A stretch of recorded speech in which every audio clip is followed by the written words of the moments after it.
In Uglymug Epicfighter, we have our main character Shigeru, who, even though that he's supposedly super ugly, my dude has so much risk, has so much charisma, has so much confidence in himself that he come off at many moments as drop that gorgeous, even with the little hair flapping in the wind, still gorgeous. And that's even before getting isekai, because before he got isekai, he also, in his own words, he had an ugly mug, but still walking straight forward with his chin up high with total confidence. And I usually don't like to give spoilers, but this, I think this is important for me to say, because the way he looks before getting isekai wasn't actually totally revealed until the last episode 12. But I'm just going to show how he look right here right now, because just have to say that even though that he just does have an ugly mug, but his eyes are just filled with so much kindness and so much wisdom that it sort of like offset the rest of his face and give him a certain charm. But even though that I think that, and even though that he's proud of his ugly mug, the rest of society is a different thing, because in one day on the train he was falsely accused of committing a crime against a woman, and I don't have to say the exact word, you know what it is. And because of his faith, he was just instantly prosecuted and found guilty. And because of the trauma of the whole situation, he lost confidence in himself. Sadly, also became pretty much a shut in, not leaving the house.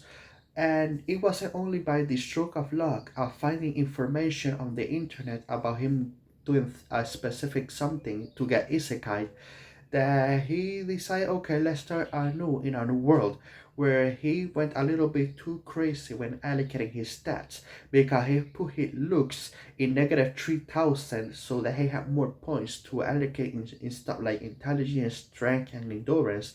And not only with the typical points, but also with the special notes, because down below you can put specific things so you can receive even more points.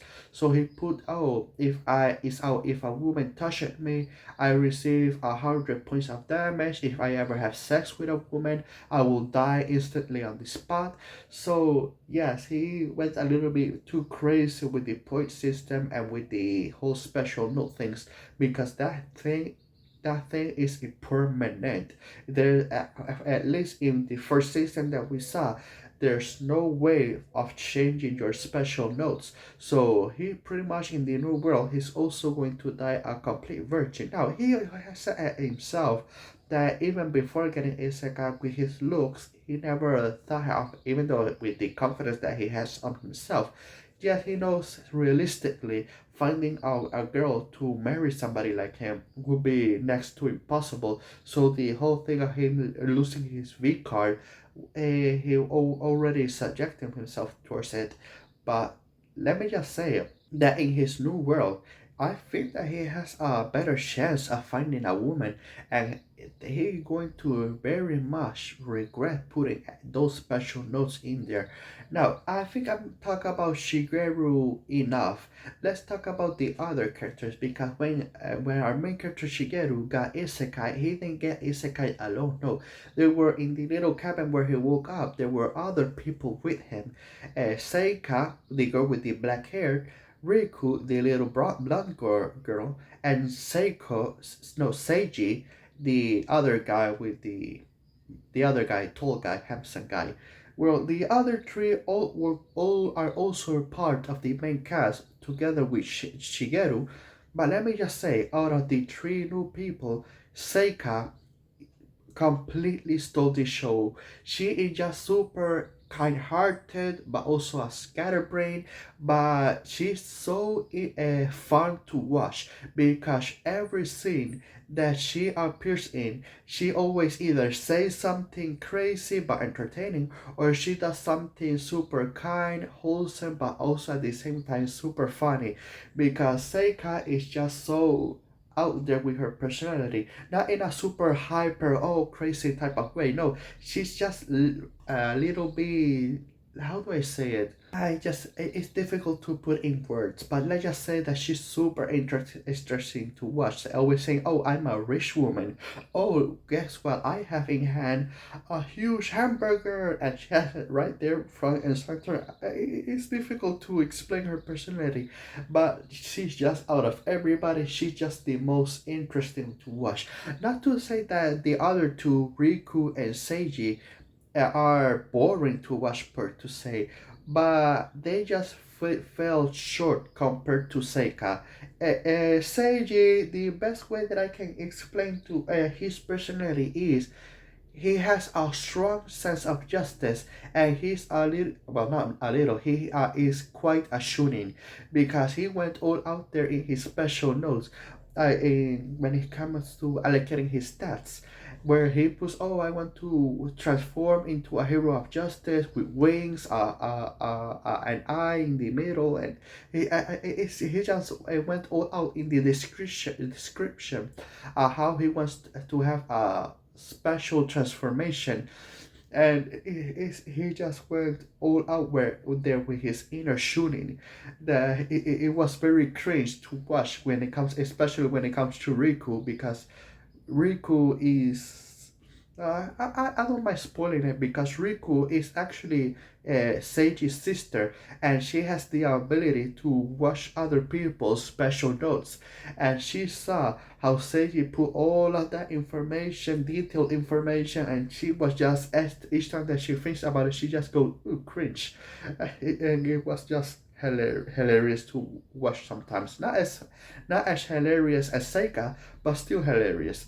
Now, enough talking about the characters, let's talk about a little bit of the plot. Now, there's not necessarily a plot per se, it's just simply Shigeru helping Seika, Riku, and Seiji uh, accomplish their dream in the new world and what they want to accomplish, and just helping people along the way. But let me just say that Shigeru is coming across a little bit too many coincidences, because in other anime where people get isekai, sometimes they come across a person from their previous life, and there's nothing wrong with that. A little bit of connection to the previous world, nothing wrong with that. But when it comes to Shigeru and the new world where he was isekai to, he's coming across a little bit too many people that are from his previous life. I mean, that is not it's not a coincidence anymore. I cannot like feel that this is by design, because he's coming across from his boss from his previous work, colleagues, some people that he knows from a person. Simply, each time that a new character get introduced, in some way or another, they have a certain connection to Shigeru. And it's not, like I said, it's no longer a coincidence. One or two people is a coincidence, but episode through episode through episode, they introduce a new person, and in some way or another, they have a certain connection to Shigeru from his previous life. It there's have to be something going on here. They I don't know. I don't have a theory in the top of my head, but let me just say, this is not a coincidence. There's something going on here, and maybe not season two, or maybe you decide to let me see if it has a novel. Yeah, it has a light novel. So I don't know. Maybe later on they reveal that this is all by a design by a god, or maybe somebody put in their special notes some way to, because the special notes has a lot of power in this new world. So maybe somebody put in his special notes something specific that affects Shigeru in his new world. But like, there's something going on here. So I think that this is all that I have to say about this anime. So let me give you my score, and I'm going to give this anime a score of a six out of 10. I gave it a 7 in this video, but I changed my mind after thinking for a while. Very entertaining to watch. Sad that they didn't have an English dub, but so I could have watched it a little bit faster to put out this video before the New Year's. But now that I have mentioned it, let me just say Happy New Year's and happy 2026.